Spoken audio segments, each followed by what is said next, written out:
Regen. Who has the best regen? I'll tell ya.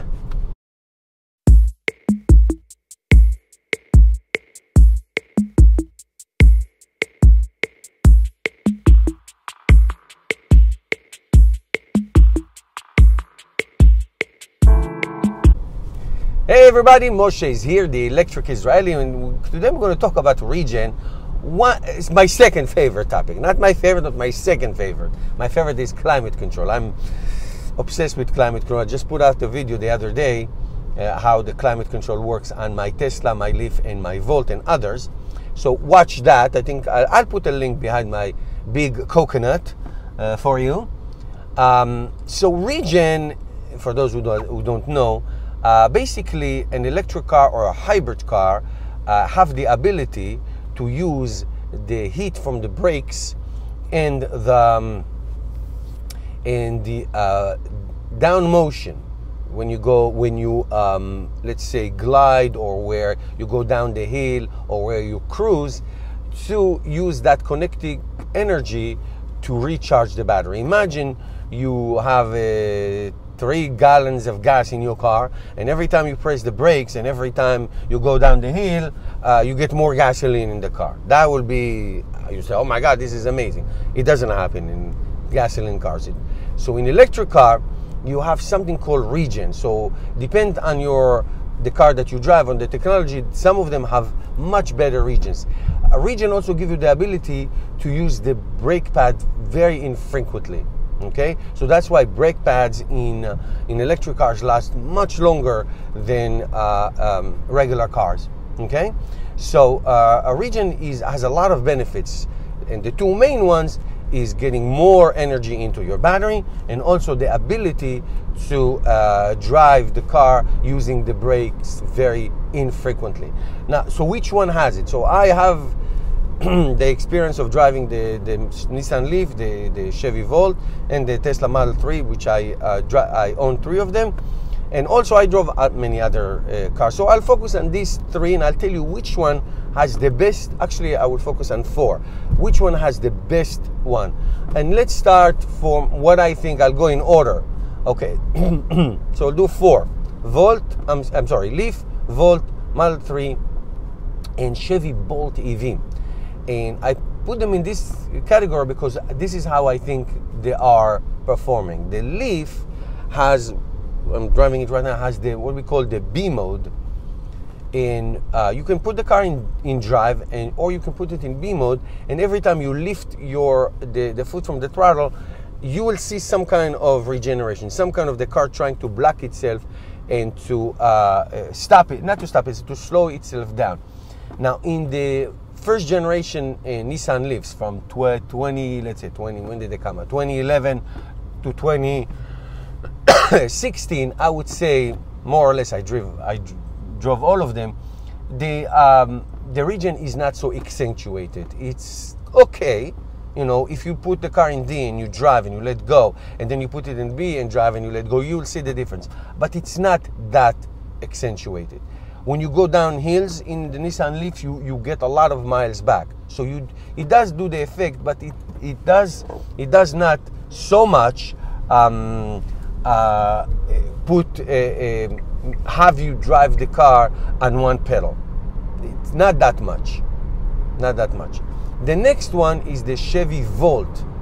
The Chevy Volt, you can put the car in D, obviously, or you can put the car in low, which that's how I always drive in low. And then there's a little paddle under under the wheel on the left side that you can press to slow the car down if you go down the hill. But it's only effective, I would say, 0 to 35, 40 miles the most. If you drive on a highway and you do that, it almost doesn't feel this way. The low gear and the pedal give you a little bit more ability to use one foot, but not by much with comparison to the first generation Nissan Leaf. Now, the second generation Nissan Leaf is by far better. By far, driven that by far better. They have the e-paddle, and you can conceivably drive the car with one foot. It will not come to a complete stop, but almost to a complete stop. The Tesla Model 3 is better than these two, the first two, by far. The regen, you can set it to standard or you can set it to low. Standard is more aggressive, and you will feel a tremendous regeneration going down the hill on flat roads and whatever. It will not stop the car completely. It will not come to a full stop, but second best. It will almost come to that. Now, the best way to utilize the Tesla Model 3 is to put it on cruise control, on adaptive cruise control. It will stop in front of a car in front of you, and it's really a fantastic feature. Any car that has this feature, I highly recommend to use it, because there you will really see and really feel the car regenerate. And it's not a one pedal driving, it's no pedal driving at all. The car does it by itself.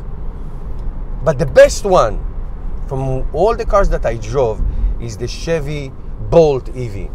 Not only that, they have the low and they have the pedal just like the Chevy Volt. It is a truly one pedal driving, very similar to the BMW i3, very similar. I would put that in the same category. The BMW i3 and the Chevy Bolt, and I've driven both of them. It's really truly a one pedal driving. Now you have to get used to it. You do have to get used to it and how it functions. But in all honesty, if you know how to time yourself in the Chevy Bolt EV, and for that matter in the BMW i3, it's a truly one pedal drive, and the regeneration is so aggressive. Now some people don't like it. Some people don't like it at all. They like to glide.